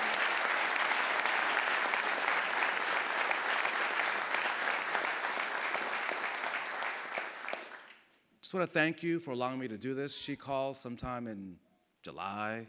Hey, do you want to do this? Yeah. Because you see, though I don't do what you do, I need to see what you do. Right. I need to be in that positive space to know that even though every Monday morning at 5 a.m. I say, good morning, Indiana, another violent weekend in Indianapolis, through no fault of you or me or anyone in this room, just there's some crazy-ass people out there, right? That's okay. And it's not only us, Birmingham, New Orleans, New York City. I mean, crazies out there. Right. And that's okay. But as my mom always reminds me in Spanish, the devil does not need an advocate. What we need to do collectively is just do us. Just do us. And so I choose to be here. Emily chooses to be here because we need this. This is sort of like our, like these are good people. Hey, ¿qué pasó? Right. So thank you for allowing us to be here. Thank you for allowing us to read these statements. It's funny, we read them in our newsrooms. We read them as we came in the building. It's a whole different issue when you're in the room, like, wow, like, there he is, Gert's Right. here, wow, Right. okay. The Williams family is here, okay. My note said posthumously. I didn't know what that meant. I mean, I know what that meant until I saw the mom. Right. When I see you, right here. Right. When we see all of you right, it takes a different meaning. So on behalf of Emily and I, she'll make her own closing remarks. Thank you for letting us stand with you because what you do is necessary. What you do is the right thing to do. Thank you very much. Emily? I'm just going to keep it brief and say thank you for allowing me to help honor you and celebrate the best that you have in your department. So, and everything that Raphael said, I absolutely echo. It's wonderful to be here. Thank Wow. you for having us. So watch WR. No, don't know that. Watch WTHO. Yeah. Buenas tardes a todos. Have a great afternoon and thank you for what you do. IMPD, go! Hey!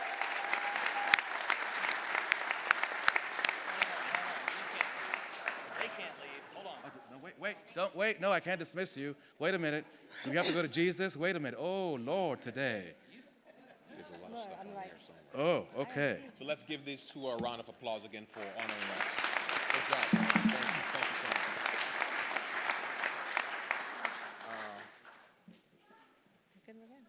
Simone, folder. Raphael. All right, so let's go to Chaplain Russell, and we will wrap up, get everyone out of here. Thank you. All right, if you can give me about a minute or two, I think I can. What you got? That's all me now. I know. Okay, well, come on, we got you. Since I got in the way of Jesus, I was hoping that maybe you can, when you do your thing, just give me like a little, hey, the little guy forgot, he got in my way, so Jesus, just give him a push up, you know what I'm saying? I got you. Thank you. Amen. Okay. Hey. I just want to say this. One of my favorite movies is a movie called A Few Good Men. And there's a part in the movie that always sticks with me. I'm, of course, a child of a military family and police officers. But it goes like this, and this is what Jack Nicholson says, and some of you remember this. It says, we live in a world with walls, and those walls have to be guarded with men, and I would add women with guns. He says, who's going to guard it? You? He says, we have a great responsibility, one that's greater than you, one that anyone else can fathom. He said, yet we weep for someone who has passed. He said, but I ask you this. He says, you have luxuries, and those luxuries, he says, are not known. I want to say thank you to everybody who's here, because a lot of times when you see me, somebody's dead. But I want to thank you, and I want to thank your families for letting you leave the house every day, knowing that you may not come back. They let you leave your house, and you saved a 6-year-old child, a person shot in the head with gunshot wounds, a woman whose lungs collapsed, a man who needs CPR, and you're out eating with your family. Sticking the tube in someone's throat to make sure that they can breathe and live. Finding a woman in a sewer, I don't know why the hell she was there.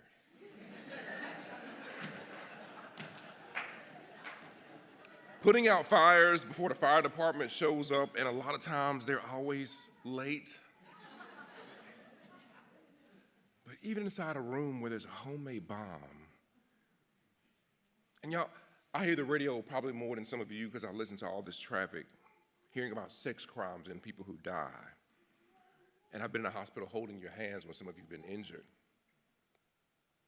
So I want to thank your families, because I know the stress you have, hoping that they come home, hoping that you see them the next day. For a world and a community sometimes that never says thank you. They don't hear these stories. It's not newsworthy. It doesn't bring up ratings. But y'all, we live in a world that has walls. And there's nobody that's going to protect those walls but you. So to your families, I've been where you've been, I thank you. I know even right now you're happy but mad. Take pictures and celebrate. But I promise you this, as much as I travel, if it were not for you men and women who's sitting here looking at me, if it were not for you, we would be in a world just like Gaza. We would be in a world where there was no help, no protection, and only a military to look after us.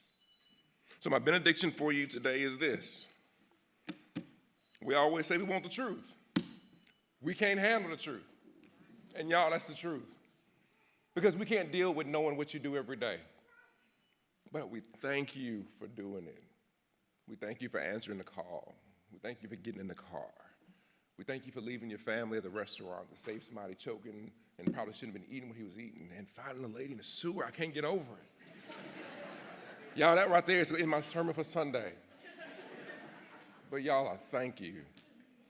I thank you, and I say be blessed and continue to live and thrive. And if you could all just say amen with me, I would say thank you.